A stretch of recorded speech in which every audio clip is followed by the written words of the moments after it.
মানসিকভাৱে মই বহুত এফেক্ট হৈছোঁ, ময়ো বহুত কষ্ট পাই আছোঁ। অৱশেষত কান্দি কান্দি হাতযোৰ কৰি ক্ষমা খুজিলে অভিনেত্ৰী নন্দিনী কাশ্যপে। নমস্কাৰ বন্ধু বান্ধৱীসকল, স্বাগতম জনাইছোঁ আপোনালোক সকলোকে আমাৰ চেনেলৰ অন্য এটা নতুন ভিডিঅ'লৈ। আশা কৰিছোঁ সকলো ভালেই আছে।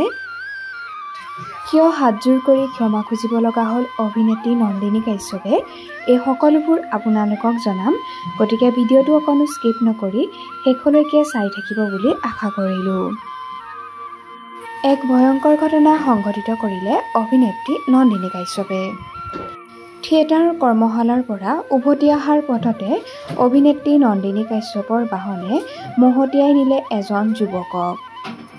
ইতিমধ্যে গুৰুতৰভাৱে আহত হৈছে সেই যুৱকজন। এই ঘটনা সন্দৰ্ভত অভিনেত্ৰীগৰাকীয়ে কি ক'লে এবাৰ শুনোচোন আহক। এগৰাকী শিল্পী হিচাপে মই ৰাইজৰ কেতিয়াও বেয়াটো ভাবিবতো দূৰৰে কথা, কৰাটো দূৰৰে কথা, ভাবিবও নোৱাৰোঁ তাৰমানে। গতিকে মই এটাই এই ভিডিঅ'টোৰ জৰিয়তে মই অনুৰোধ কৰিব বিচাৰিছোঁ যে তেখেতৰ যি সমস্যা হৈছে বা যি এনেকুৱা ধৰণৰে তেওঁলোকক মই সহায় কৰিব পাৰোঁ মই কৰিম, কিন্তু এই মিছা এলিগেশ্যনবোৰ নলগাব। বহুত কষ্টৰে আমি এজন শিল্পী হওঁ, বহুত কষ্টৰে আমি মানুহৰ মন জয় কৰোঁ, সেইখিনি নষ্ট নকৰিব। মই সেইটোৱে অনুৰোধ জনাইছোঁ। মোৰ লগতে বহুত কেইখন অনুষ্ঠানো মোৰ লগত জড়িত হৈ থাকে, সেইখিনিত খুব এফেক্ট হয় বা ময়ো মানসিকভাৱে মই বহুত এফেক্ট হৈছোঁ, ময়ো বহুত কষ্ট পাই আছোঁ। তেখেতেও দুখ পাইছে, ময়ো কিন্তু দুখ নোপোৱাকৈ থকা নাই। মেণ্টেলি ময়ো বহুত আনষ্টেবল হৈ আছোঁ বৰ্তমান। মই কামত মনোযোগ দিব পৰা নাই, কাম কৰিব পৰা নাই।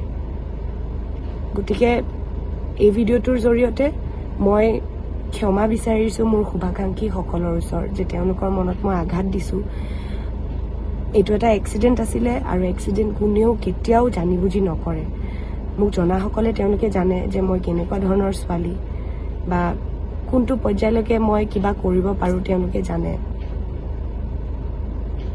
আপোনালোকৰ যি মৰম আশীৰ্বাদ মোৰ কাৰণে আছিলে সেয়া সদায় থাকিব বুলি মই ভাবোঁ। মই দুখিত এই গোটেই ইনচিডেণ্টটোৰ কাৰণে। দুৰ্বল হৈ আছোঁ, কিন্তু তথাপিও ৰাইজৰ বাবে সদায় কাম কৰি আছিলোঁ। আৰু মোৰ ৰিচেণ্ট চলচ্চিত্ৰ ৰুদ্ৰক আপোনালোকে বহুত মৰম দিছে। ৰুদ্ৰকো আপোনালোকে সাঙুৰিবলৈ এৰা নাই এই ভিডিঅ'টোত। ৰুদ্ৰ চলচ্চিত্ৰৰ লগত জড়িত মানুহৰ কোনো দুখ নাই। ৰুদ্ৰ